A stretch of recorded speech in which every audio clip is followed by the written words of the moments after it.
Olá, chamo-me Carlos Filhais, estou com o João Paiva, meu colega e amigo, e queríamos contar mais uma história de ciências físico-químicas.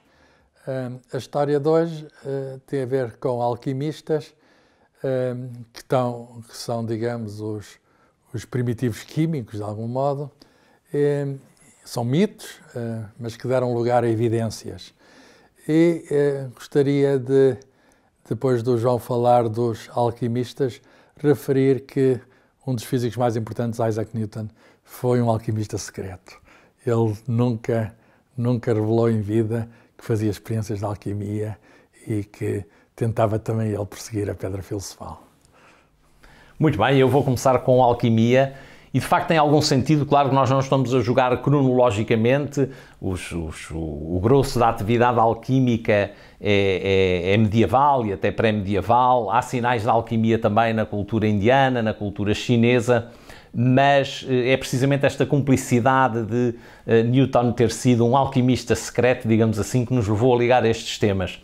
A alquimia de facto mistura o secretismo, o esotérico, mas também com alguma materialidade e algum sentido prático que veio a ser de enorme importância para a química. De alguma maneira podemos dizer que a alquimia é protoquímica e a química contemporânea que praticamos nos nossos laboratórios deve muito à alquimia.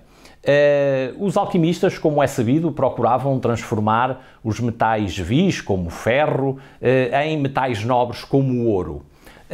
E este elixir que viessem a compor era um elixir que já na versão esotérica, digamos assim, transmutaria também para a vida eterna quem os tomasse, digamos assim. Há uma certa coerência interna nisto, porque os metais vis corroem com o tempo, a corrosão do ferro é objetiva e o ouro, pelo contrário, mantém-se estável no tempo. Portanto, a ideia da materialidade não se decompor e tender a uma certa eternidade, digamos assim, encaixava na toma do elixir para uma vida eterna. São conhecidos relatos no Império Chinês de imperadores que terão morrido precisamente por doses tóxicas de arsénio e de mercúrio em virtude das práticas alquimistas de então, mas a alquimia ofereceu um sentido prático à química, nomeadamente na alquimia indiana, por exemplo, processos como filtrações, decantações, que são processos que hoje nós utilizamos nos laboratórios, destilações com grande frequência, foram ensaiados inicialmente através de toda a história pela alquimia. Eu vou tomar a liberdade de comentar uma obra de um pintor holandês, enfim, um bocado inspirado no exercício de Lorentz Principe, a referência da história da química contemporânea, e nesta imagem nós podemos observar um alquimista que observa já numa atitude pré-científica de curiosidade e com alguns sinais nesta obra de arte, e é interessante utilizarmos a arte e a beleza, digamos assim, para falar da ciência, mas o alquimista tem no seu espaço de trabalho uma mistura de prática e de laboratório com os livros. Há papéis, há livros, precisamente revelando já uma cumplicidade entre a prática e o raciocínio e o material escrito. Nota-se também nos balões que estão à frente um ligeiro tom avermelhado, o sinal do fogo, tão importante em alquimia, e há um sinal pendurado na janela, uma fita ligeiramente azul, que era utilizada para arrumar, digamos assim, as correspondências, que são já uma insinuação, porventura, a alguma comunicação de informação que existiria na alquimia. A química, aliás, pode-se dizer que é uma ciência muito de grande continuidade na história, mas tem um grande alavancamento com a invenção da imprensa e quando não só os alquimistas, mas todas as práticas de transformações de materiais na indústria do vidro, na indústria têxtil, nos boticários, quando começaram a ser publicitadas, digamos assim, de boleia na invenção da imprensa, que a química deu um grande salto como área do conhecimento. Numa segunda imagem, também de um pintor holandês, embora com um tom satírico, eu gostaria só de chamar a atenção para o facto deste alquimista estar para já a mexer no fogo e estar em prática. O caráter prático da alquimia, que vem a ser depois o caráter da química, é de todo importante. E este alquimista, se repararem, está também numa cozinha. E desde sempre, na alquimia, ainda hoje, a química é muito uma ciência do cotidiano, do tudo. Às vezes os químicos são criticados por algumas pessoas por serem a ciência da cozinha, num tom mais ou menos caricatural e minimalizante, mas na realidade os químicos devem se orgulhar porque a sua ciência é a ciência do cotidiano, é a ciência de todos os dias, porque todos os dias estão a existir propriedades e transformações da matéria. Eu passaria agora a palavra ao Carlos, que... É conhecido que Isaac Newton é um dos maiores físicos de todos os tempos. Tem trabalhos sobre gravitação, tem trabalhos sobre óptica, a famosa experiência do arco-íris, em que ele decompõe a luz solar nas várias cores, e outros trabalhos. Ele é, de facto, um dos sábios mais extraordinários de todos os tempos. Agora, o que não é tão conhecido é que ele tinha uma faceta de alquimista. Ele foi um alquimista escondido. E outras que ele também escondeu. Foi, por exemplo, um comentador da Bíblia, alguém autor de textos esotéricos. Foi também historiador, fez cronologias históricas, às vezes com bastante fantasia. Agora, o que é talvez importante realçar é que o João falou dos papéis que os alquimistas faziam. Ele manteve todos esses escritos secretos.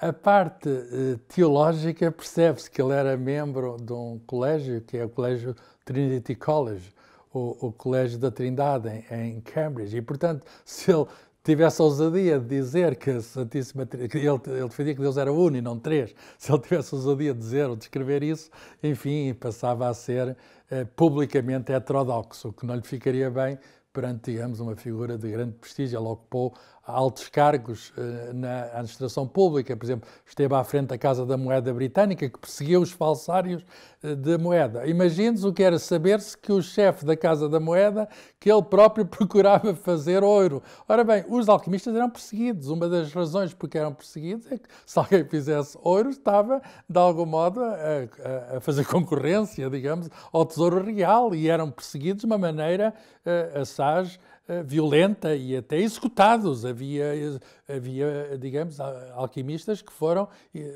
enforcados e mostrados os cadáveres em público. E, portanto, ele, de certo modo, fez bem em manter esse lado secreto. Os papéis, ele morreu solteiro, sem filhos, mas houve amigos que conservaram os papéis e tiveram o cuidado de manter tudo secreto, manter tudo escondido. E só muito recentemente, foi só num leilão em 1942 que um alquimista, de resto, peço desculpa, um economista, não é bem a mesma coisa, um economista bastante conhecido, John Maynard Keynes, num leilão, ele era colecionador de manuscritos e livros antigos, compra muitos papéis que tinham sido do Newton, começa a ver aquilo e viu páginas e páginas e páginas com a procura, digamos, do método de fazer de ouro, da pedra filosofal, desse caminho para a perfeição, hermético para a perfeição. E até começam os estudadores da ciência a ver alguma relação eventual com os outros trabalhos de gravidade, os outros trabalhos de óptica. Parece que ele, no seu livro de gravidade, ele diz, nos seus princípios de matemáticas de filosofia natural, em que ele mostra,